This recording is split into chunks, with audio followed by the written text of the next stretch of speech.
और एक आम तरीका दुनिया में है, वो है hello, HELLO, hello.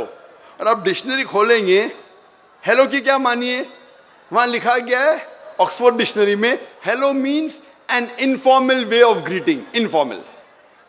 Informal way of greeting मतलब किसी को आपको सलाम करना है इनफॉर्मल, अपनेपन में, तो हेलो बोलो।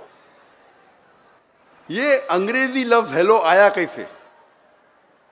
और एक मानिए इसकी ऑक्सफोर्ड डिक्शनरी में, और एक मानिए कि टेलीफोन पे आपको कभी बातचीत शुरू करने का है तो हेलो से शुरू करते।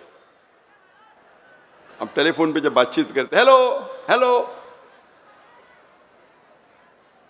ये शुरू कैसे हुआ? ये टेलीफोन पे हेलो बोलना शुरू कैसा हुआ? सबसे पहले टेलीफोन को इजाद किया एक शख्स है जिसका नाम है अलेक्जेंडर बेल। अलेक्जेंडर बेल वो इंसान है जिसने टेलीफोन को सबसे पहले इजाद किया। वो एक वक्त जब घर से बाहर निकल रहा था तो टेलीफोन की बेल बजी, तो जल्दी में बात करने के लिए उसने उठा के बोला हेलो।